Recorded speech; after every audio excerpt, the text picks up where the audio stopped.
जब दुनिया के कई कोनों में जंग, अस्थिरता और भू राजनीतिक उठापटक की तस्वीर उभर रही है, उसी वक्त भारत एक अलग दिशा में कदम बढ़ा रहा है। वैश्विक तनाव के दौर में प्रधानमंत्री नरेंद्र मोदी की प्राथमिकता साफ दिखती है। भारत को विकसित राष्ट्र बनाने की ठोस रणनीति भी नजर आती है। जिस तरह से अलग अलग देशों के साथ वो समझौते कर रहे हैं, अलग अलग देशों के दौरे पर पहुंच रहे हैं।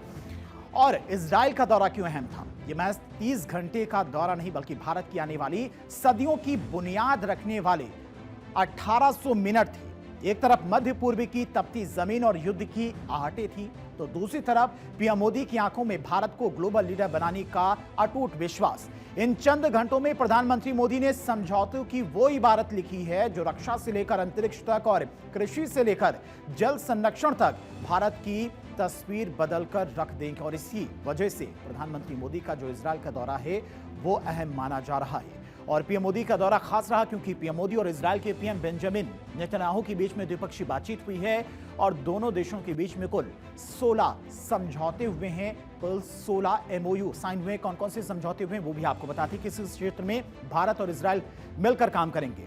कृषि क्षेत्र में, साथ ही साथ नवाचार, तकनीक, विज्ञान और रक्षा के अलावा साइबर सुरक्षा और आर्टिफिशियल इंटेलिजेंस, इसके अलावा आर्थिक सहयोग बढ़ाने पर भी जोर दिया जाएगा। चूंकि अगर बात की जाए इनोवेशन के मामले में इजराइल भारत से काफी आगे है, और चाहे वो रक्षा क्षेत्र हो, व्यापार हो या फिर कृषि क्षेत्र हो, हर क्षेत्र में इजराइल भारत से बहुत आगे है।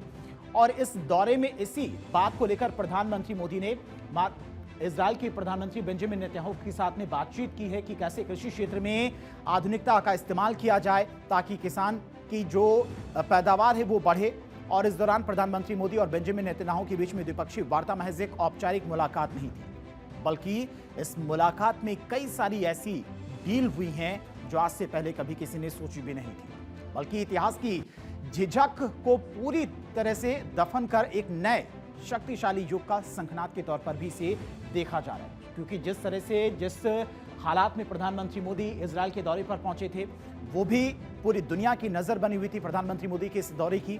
और जो द्विपक्षीय वार्ता हुई, इस द्विपक्षीय वार्ता को इसलिए भी अहम माना जा रहा है क्योंकि बातचीत के बाद प्रधानमंत्री मोदी और नेतन्याहू ने ज्वाइंट प्रेस कॉन्फ्रेंस की। और इस दौरान प्रधानमंत्री मोदी ने कहा कि भारत और इजराइल पूरी तरह से स्पष्ट है कि आतंकवाद का दुनिया में कोई स्थान नहीं है। खुशी है कि इजराइल में यूपीआई के इस्तेमाल के लिए समझौता किया गया है। डिजिटल हेल्थ के क्षेत्र में भी हम अपने अनुभव साझा करते हुए लोगों के जीवन में सुधार लाने के लिए प्रतिबद्ध हैं। रक्षा के क्षेत्र में हमारा दशकों पुराना विश्वसनीय सहयोग रहा है। पिछले वर्ष हुए एमओयू से इसमें नए आयाम जुड़ेंगे। हम मिलकर जॉइंट डेवलपमेंट, जॉइंट प्रोडक्शन और ट्रांसफर ऑफ टेक्नोलॉजी की दिशा में आगे बढ़ेंगे। साथ ही हम सिविल न्यूक्लियर एनर्जी और स्पेस जैसे क्षेत्रों में भी सहयोग आगे बढ़ाएंगे। और इस दौरान प्रधानमंत्री मोदी ने बताया कि इजराइल में भी अब भारत का यूपीआई पेमेंट सिस्टम चलेगा। संयुक्त प्रेस वार्ता के दौरान प्रधानमंत्री मोदी की बड़ी बातों के बारे में चलिए आपको बताते हैं कौन कौन सी बड़ी बातों का जिक्र प्रधानमंत्री मोदी के द्वारा किया गया। इसके अलावा अगर बात की जाए, भारत इजराइल रिश्ते और मजबूत होंगे, व्यापार और टेक्नोलॉजी में सहयोग करेंगे, इसको लेकर भी बातचीत हुई है। साथ ही साथ रक्षा, अंतरिक्ष और ऊर्जा में सहयोग करने को लेकर भी बातचीत आगे बढ़ी। किसानों और गांवों के लिए नई पहल, लोगों और युवाओं को जोड़ने पर जोर देने की बात भी की गई है। इसके अलावा IMEC कॉरिडोर और I2U2 पर भी चर्चा की गई है। नेसेट से मिले सम्मान को दोस्ती को समर्पित किया है प्रधानमंत्री मोदी ने। जो संसद में उन्हें इजराइल का सर्वोच्च सम्मान दिया गया, उसको लेकर भी प्रधानमंत्री मोदी की तरफ से जिक्र किया गया। इजराइल की सरजमी पर प्रधानमंत्री मोदी की तरफ से बिताए गए 30 घंटे वैश्विक कूटनीति के हिसाब से भारत के एक बड़े वैचारिक बदलाव के गवाह बनी है। दशकों से चला रही रणनीतिक अस्पष्टता की चादर को उतारकर भारत ने दुनिया को यह साफ संदेश दे दिया है कि भारत अपनी विदेश नीति अपने राष्ट्रीय हितों के आधार पर तय करता है और ऐसा क्यों कर रहे हैं, तो प्रधानमंत्री मोदी के इजरायली संसद में दिए गए 32 मिनट के संबोधन के कीवर्ड्स पर आपको ध्यान देना होगा। कौन कौन सी बातों का जिक्र प्रधानमंत्री मोदी की तरफ से किया गया। अगर उनके भाषण का विश्लेषण करते हैं तो प्रधानमंत्री मोदी ने 7 अक्टूबर के हमले को बर्बर बताया है, जो आतंकी हमला हुआ था इजराइल में, और हमास को आतंकवादी संगठन के रूप में बताया गया, जो कि अपने आप में एक बड़ी बात है, क्योंकि अभी तक भारत की तरफ से हमास को आतंकी संगठन नहीं माना गया था। लेकिन प्रधानमंत्री के संबोधन में यह बात भी नजर आई, जहां पर उन्होंने हमास को एक आतंकी संगठन कहा है। और पीएम मोदी की यह बात भारत की विदेश नीति में एक बड़ा बदलाव के तौर पर भी देखा जा रहा है, क्योंकि हमास को भारत अभी तक आतंकवादी संगठन घोषित नहीं किया है। लेकिन जिस तरह से प्रधानमंत्री मोदी ने इजराइल पर हमास की तरफ से 7 अक्टूबर 2024 को हुए हमले की आलोचना की, प्रधानमंत्री मोदी ने हमास को लेकर क्या कहा, आपको पहले वो भी सुना है। I also carry with me the deepest condolences of the people of India for every life lost and for every family whose world was shattered in the barbaric terrorist attack by Hamas on October 7. We feel your pain. We share your grief. India stands with Israel firmly, with full conviction in this moment and beyond.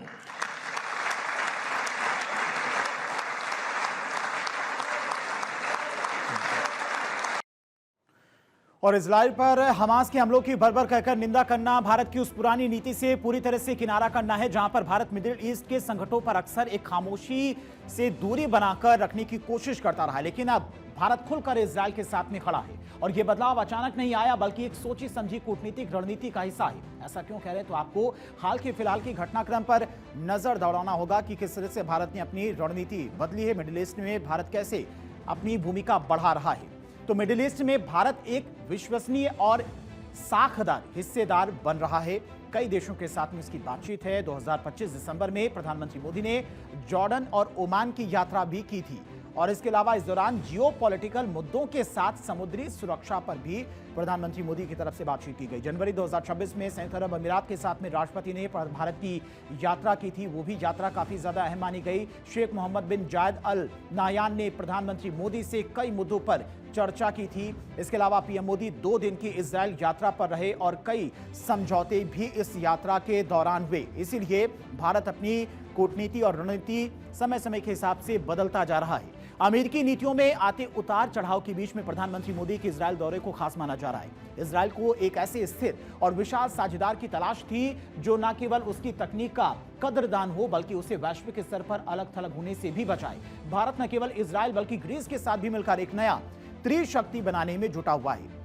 यानी कि global कूटनीति की बिसात पर भारत एक ऐसी रणनीति बना रहा है, जहां पर कई देशों के साथ में भारत अपने आप को मजबूत कर रहा है, साथ ही साथ उन देशों की टेक्नोलॉजी को भी अपना रहा है, जो मिडिल ईस्ट से लेकर भूमध्य सागर, और भारत अब इजराइल और ग्रीस के साथ में मिलकर एक ऐसा रणनीतिक त्रिकोण खड़ा कर रहा है, जो भारत के लिहाज से काफी ज्यादा इंपॉर्टेंट माना जा रहा है, जिससे क्षेत्रीय जियोपॉलिटिक्स के समीकरण भी बदल सकते हैं। किस तरह से त्रिकोण का उदय नया पावर कॉरिडोर बनेगा, वो भी आपको समझाते हैं। भारत, इजराइल और ग्रीस के बीच में रणनीतिक त्रिकोण बनाया जा रहा है। आपसी सहयोग बढ़ाने की कोशिश लगातार की जा रही। भारत और ग्रीस के रिश्तों में नई गर्माहट इस वक्त देखने को मिल रही है। रिश्ते बेहतर होते जा रहे हैं। एआई समिट के दौरान ग्रीस के प्रधानमंत्री और प्रधानमंत्री मोदी की मुलाकात भी हुई थी। उस दौरान भी काफी सारी बातचीत हुई। भारत और ग्रीस के बीच में सैन्य रक्षा संबंध मजबूत हो रहे हैं, इस पर भी भारत की तरफ से ध्यान दिया जा रहा है। इसके अलावा इजराइल और ग्रीस के साथ भारत के संबंध प्रगाढ़ हो रहे हैं, और भूमध्य सागर में ग्रीस का अनुभव और हिंद महासागर में भारत का दबदबा भी बढ़ता जा रहा है। पूर्व भूमध्य सागर में ग्रीस की मौजूदगी भारत के लिए यूरोप का द्वार खोलता है। ग्रीस भारत के लिए काफी ज्यादा इंपॉर्टेंट राष्ट्र है, और भारत का ये बदला हुआ मिजाज वैश्विक व्यवस्था के व्यापक पुनर्गठन का संकेत है। अब दुनिया पुराने वैचारिक गुटों से नहीं बल्कि लघु पक्षीय गठबंधनों के दौर में प्रवेश कर रही है। भारत और इजराइल जैसी मध्यम शक्तियां अब केवल महाशक्तियों के पीछे चलने वाली ताकतें नहीं रही हैं, बल्कि वे खुद अपनी शर्तों पर नए सुरक्षा केंद्र खड़ा कर रही हैं। यह गठबंधन अमेरिका की बदलती प्राथमिकताओं या फिर चीन के आर्थिक दबाव से मुक्त होकर शक्ति का एक नया डिसेंट्रलाइज पावर बनकर उभर रहा है और इसीलिए भारत अब अपनी रणनीति बदलता जा रहा है। कई देश जो भारत के लिहाज से काफी ज्यादा इंपॉर्टेंट है, उनके साथ में व्यापारिक साझेदारी भी बढ़ा रहा है और संबंध भी बेहतर कर रहा है।